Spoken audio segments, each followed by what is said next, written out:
Ada sebuah buku yang sangat menginspirasi aku sampai sekarang. Namanya The Mastery of Love, yang ditulis oleh Don Miguel Ruiz. Dan dalam buku itu ada satu chapter yang bercerita tentang penyakit internal manusia. Jadi menurut buku dia itu, saat manusia lahir ke dalam dunia, sampai umur 2-3 tahun sebenarnya, metaphorically speaking, kita tidak mempunyai luka-luka. Dalam arti kita nggak saling iri, kita nggak berpikir negatif, kita nggak berburuk sangka. Tapi persepsi negatif terhadap orang lain maupun terhadap diri kita sendiri baru mulai kita pelajari dari society, dari umur 3 tahun ke atas.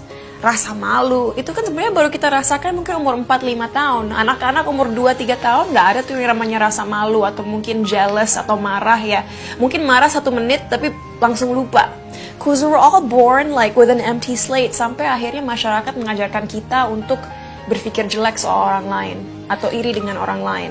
Kenapa aku menceritakan soal buku ini? Karena point yang aku ingin ceritakan adalah kita semua punya trauma masing-masing, kita semua punya luka emosional, mental masing-masing. Dan kadang-kadang mungkin orang-orang yang mempunyai emotional intelligence yang kurang kuat merasa satu-satunya cara mereka bisa merasa lebih tenang atau lebih bahagia itu dengan menjatuhkan orang lain.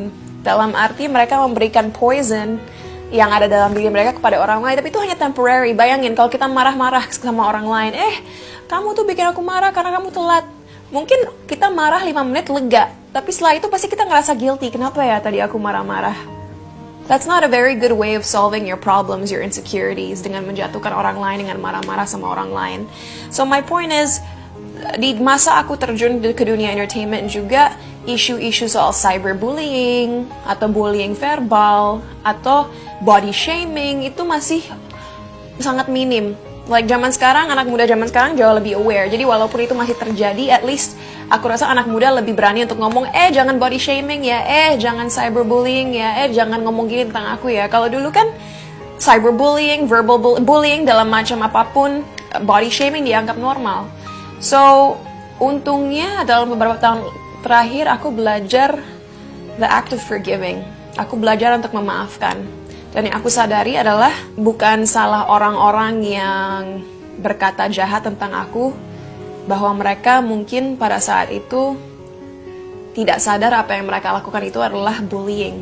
Dan you have to remember, waktu aku mulai karir aku, I was 12 years old. Mereka juga nggak sadar perkataan mereka itu mereka lakukan terhadap anak di bawah umur. Because I always was treated like an adult. Padahal aku masih remaja pada saat itu. Kan ada quote, hurt people. Orang yang tersakiti menyakiti orang lain. So aku anggap sekarang kalau aku lihat masa lalu aku, awal karir aku, they're just hurt people. Mungkin mereka ada masalah dalam hidup mereka, mungkin ada sebuah insecurity yang membuat mereka merasa harus seperti itu.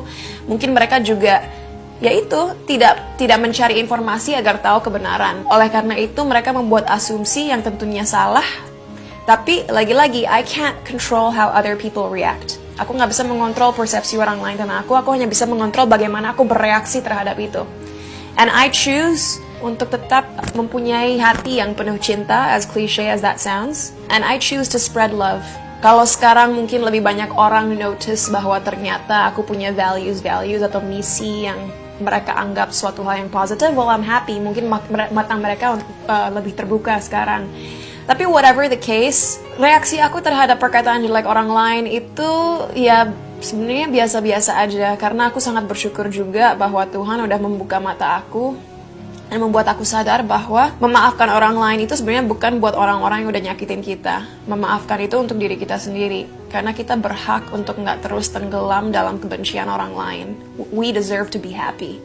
Dan dengan kita memaafkan itu membuat kita lebih lega, memberikan kita kesempatan untuk bisa meninggalkan apa yang terjadi di masa lalu dan terus melihat ke depan. And that's the way I approach life. Dan oleh karena itu sebenarnya tahun 2022 ini aku memulai sebuah kampanye, sebuah gerakan yang namanya Act of Love, di mana mudah-mudahan gerakan ini akan ada untuk selamanya ya di Indonesia. Mungkin ini akan menjadi legacy aku, tapi dengan banyaknya negativitas, hoax, dan ya bullying, pelecehan di luar sana, aku harap gerakan Act of Love ini bisa membuka pikiran generasi muda tentang sebagaimana pentingnya Pertama-tama untuk nggak menjatuhkan orang lain, karena nggak semua orang punya mental yang kuat, tapi kita sendiri bagaimana kita bisa bereaksi dan mengambil aksi jika ada sesuatu yang nggak enak terjadi kepada kita. And that's something that I'm working on, act of love. At the end of the day, kalau kita tahu untuk nggak membandingkan diri kita dengan orang lain dan nggak dengerin perkataan orang lain kalau hal itu negatif dan tidak konstruktif, aku rasa kita akan cukup kuat untuk terus fokus di path kita sendiri. And it doesn't matter what people think, as long as we know what we're doing is the right thing.